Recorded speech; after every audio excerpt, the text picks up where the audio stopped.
Bonjour, dans cette vidéo, nous allons présenter différentes relations entre différentes réponses d'un système asservi. En fait, lorsqu'on prend un système dynamique, on le caractérise par deux grandeurs, une grandeur d'entrée U de T et une grandeur de sortie Y de T. La grandeur de sortie représente la réaction du système suite à une excitation d'entrée U de T. Ici, nous allons considérer différentes entrées U de T et par conséquent différentes réponses Y de T. Les entrées que nous allons considérer sont en fait des entrées qui sont simples, bien définies et qui sont capables d'exciter le fonctionnement du système. Les entrées que nous allons voir et par conséquent les réponses correspondantes sont des entrées qui sont utilisées généralement pour étudier les performances d'un système ou bien pour comparer les performances de différents sous-systèmes ou bien de différents systèmes. Donc, nous allons considérer en fait quatre entrées: une impulsion, un échelon, une rampe, une accélération. Et donc, nous allons voir les relations entre les différentes ou bien les réponses correspondantes à ces entrées. Alors, on prend comme notation Y de S la transformée de la place de Y de T. U majuscule de S va noter la transformée de la place de U de T. H de S va représenter la fonction de transfert du système. Avec cette notation-là, on peut écrire la relation entrée-sortie du système Y de S est égale à H de S, U de S. S, c'est la variable complexe, variable de la place. Alors, on considère la première réponse et donc, nous allons considérer ici comme première réponse la réponse à une accélération unitaire. Donc, on prend une accélération unitaire pour ne pas entraîner la constante. Donc, on note la réponse du système Y de T par Y indice A relatif à accélération. Donc, la réponse Y de T sera notée tout simplement Y indice A pour se référer à une entrée à une accélération. Donc, l'entrée est en parabole unitaire. C'est un échelon d'accélération. Donc, U de T est égal à 1 demi T carré. Donc, on prend comme entrée une parabole U de T égale 1 demi T carré. Et donc, U de S est égal à 1 sur S3. Par suite, Y indice A est égal à H de S qui multiplie par 1 sur S à la puissance 3. Une fois nous avons déterminé cette relation entre la réponse Y A de S et l'entrée bien sûr de S, et on a obtenu que Y A de S égale H de S qui multiplie par 1 sur S à la puissance 3. Connaissant H de S, donc je peux connaître Y A de S, et par conséquent, utilisant la transformée de la place inverse, on peut déterminer Y A de T. Donc, on peut déterminer l'expression d'évolution temporelle de la réponse Y indice A de T à une entrée en parabole, c'est-à-dire une entrée en accélération. Donc, bien sûr, YA de T, elle est obtenue par la transformée de la place inverse de YA de S, c'est-à-dire la transformée de la place de H de S sur S à la puissance 3. Donc, je nomme ou bien je donne un numéro à cette relation YA de S égale à H de S sur S à la puissance 3. Je lui donne le numéro 1. Deuxième réponse à une rampe. On note la réponse du système Y de T par Y indice R pour se référer à la rampe. L'entrée est une rampe unitaire, la même chose ici, la constante est égale à 1, U de T égale à T, et donc U de S égale à 1 sur S carré. Alors, y indice R égale h de S qui multiplie par u de S, qui égale h de S multiplié par 1 sur S carré. Et utilisons la relation 1, YA de S égale H de S qui multiplie par 1 sur S3. Donc, examinons ces deux relations-là. On peut voir que nous avons la relation entre Y indice R et Y indice A, c'est-à-dire la réponse à une rampe et la réponse à une accélération. Donc, Y indice R de S égale S, Y indice A de S. Par suite, on peut utiliser la transformer de la place inverse et nous avons la relation entre la réponse à une rampe et la réponse à une accélération. YR de t et la dérivée temporelle de YA de t. Donc, connaissant YA de t, pour déterminer la réponse à une rampe, il suffit de dériver par rapport au temps la réponse à une accélération. Donc, je donne le numéro 2 à la relation, ici la réponse à une rampe, et je donne le numéro 3 à la relation entre la réponse à une rampe et la réponse à une accélération. Troisième réponse indicielle. On note la réponse du système Y par Y indice IND, indiciel. L'entrée est un échelon unitaire, donc U de S égale à 1 sur S. Alors, la réponse indicielle égale H de S qui multiplie par 1 sur S. Aussi, en utilisant la relation 2, YR de S égale H de S sur S carré, et tenant compte de ces deux relations, on peut déduire que Y indiciel de S égale SYR de S.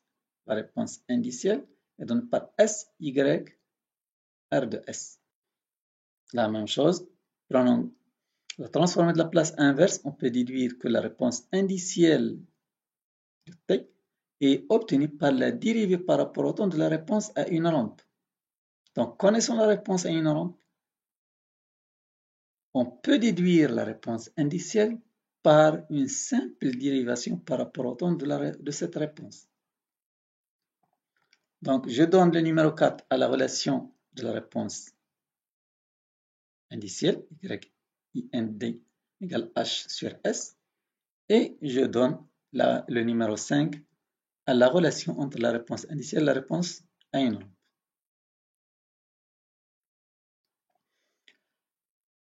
Alors, utilisons la relation 5, dernière relation obtenue, et la relation 3, YR égale la dérivée par rapport au temps de YA. Utilisons ces deux relations, donc YR ici, YR ici, si la dérivée par rapport au temps, ici la dérivée par rapport au temps, donc je peux déduire une relation entre la réponse indicielle et la réponse à une accélération. Donc je peux déduire que la réponse indicielle, c'est la dérivée seconde de la réponse à une accélération. Et je donne le numéro 6 à cette nouvelle relation.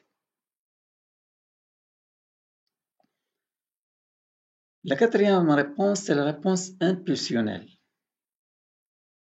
On note la réponse du système par Y indice IMP, impulsionnel. L'entrée est une impulsion delta de T, donc U de S est égal à 1. La même chose, nous avons donc l'expression Y IMP de S égale à H de S, puisque U de S est égal à 1.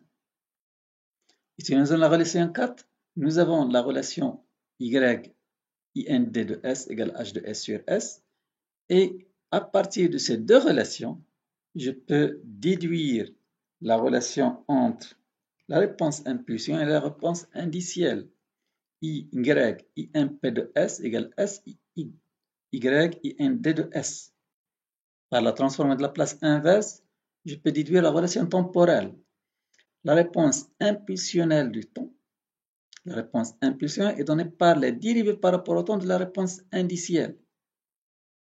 Là aussi, connaissant la réponse indicielle, je peux connaître la réponse impulsionnelle par une simple dérivation par rapport au temps. Donc, je donne le numéro 7 à la relation Y, IMP de S égale H de S, et je donne la relation, bien le numéro 8, à la relation entre la réponse impulsion et la réponse indicielle. Utilisons la relation 8, dernière relation que nous avons établie, et la relation 5 qui donne la relation entre la réponse indicielle et la réponse à une rampe. Ici, nous avons la réponse indicielle qui est là. La réponse impulsion est égale à la dérivée par rapport au temps de la réponse indicielle. Et la réponse indicielle est égale à la dérivée par rapport au temps de la réponse à une rampe. Donc, je peux déduire une relation entre la réponse impulsion et la réponse à une rampe. La réponse impulsionnelle est la dérivée seconde par rapport au temps de la réponse à une rampe. Et donc, nous avons ici une nouvelle relation entre ces réponses ici. Là aussi, utilisons la relation 3, la réponse à une rampe est la dérivée par rapport au temps de la réponse à une accélération. Donc là, ici, YR, YR. C'est la dérivée seconde, ici la dérivée première. Donc, je peux déduire une relation entre la réponse impulsion et la réponse à une accélération. Donc, ces deux relations nous permettent d'écrire que la réponse impulsionnelle est la dérivée troisième de la réponse à une accélération.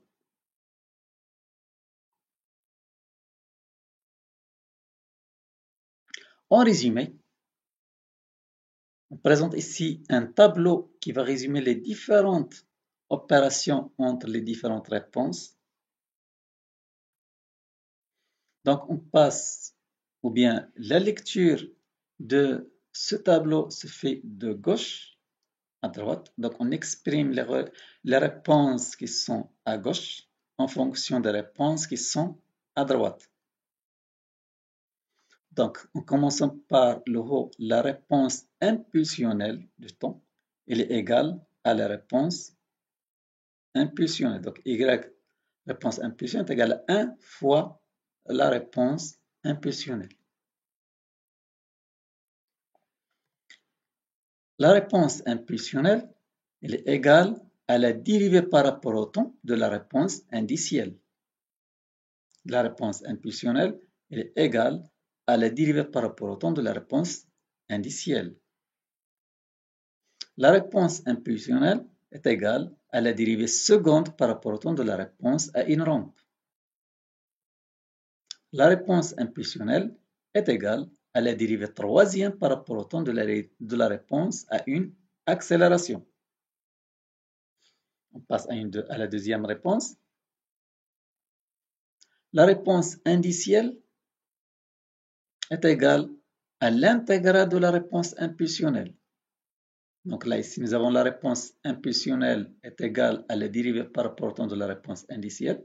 Donc, si on change l'ordre, on aura l'inverse de l'opération dérivation, ce qui est l'intégrale. Donc, la réponse indicielle, c'est l'intégrale de la réponse impulsionnelle. Réponse indicielle est égale à réponse indicielle. Donc, c'est la même variable. La réponse indicielle, c'est la dérivée par rapport au temps de la réponse à une rampe. La réponse indicielle, c'est la dérivée seconde par rapport au temps de la réponse à une accélération. Ensuite, la réponse à une rampe est l'intégrale double, c'est une double intégration de la réponse impulsionnelle. La réponse à une rampe, c'est une intégration, une simple intégration de la réponse indicielle. Réponse à une rampe est égale à réponse à une rampe. Réponse à une rampe est la dérivée par rapport au temps de la réponse à une accélération. La réponse à une accélération, c'est une intégration triple de la réponse impulsionnelle. La réponse à une accélération, c'est une intégration double de la réponse indicielle. La réponse à une accélération est l'intégrale de la réponse à une rampe. Et finalement, la réponse à une accélération est égale à la réponse à une accélération. Donc, comme ça, nous avons résumé les différentes opérations entre, ou bien les différentes relations entre les différentes réponses du système. Comme ça, on termine cette vidéo. et avec une autre vidéo avec un autre thème.